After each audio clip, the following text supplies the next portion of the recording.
গত ২৪ ঘণ্টায় Rajshahi medical college হাসপাতালে হামের উপসর্গ নিয়ে আরও ২ শিশুর মৃত্যু হয়েছে। এ নিয়ে গত ২ মাসে হাসপাতালটিতে মোট ৪২ শিশুর মৃত্যু হলো। হামের উপসর্গ নিয়ে হাসপাতালে ২০ জন রোগী ভর্তি হয়েছে।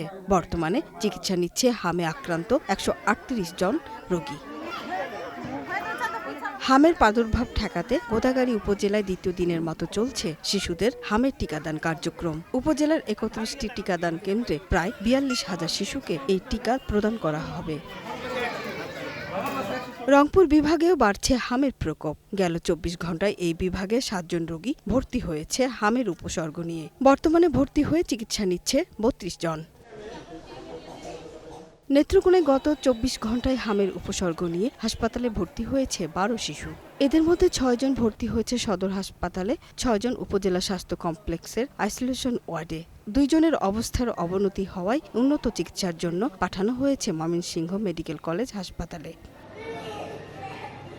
ঝুঁকিপ্রবণ এলাকা হিসেবে নেত্রকোনার আটপাড়া উপজেলায় বিশেষ কর্মসূচির আওতায় প্রথম দিন ৯৬০ জন শিশুকে টিকা দেওয়া হয়েছে।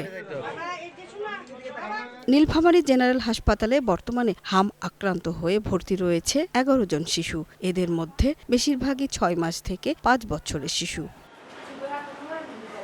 সারা দেশের মতো পাবনাতেও উদ্বেগজনক হারে বাড়ছে হাম রোগের সংক্রমণ। এই পরিস্থিতিতে শিশুদের হামের টিকা দান কার্যক্রম শুরু হয়েছে। এই কর্মসূচির উদ্বোধন করেন স্বাস্থ্যসেবা বিভাগের সচিব কামরুজ্জামান চৌধুরী।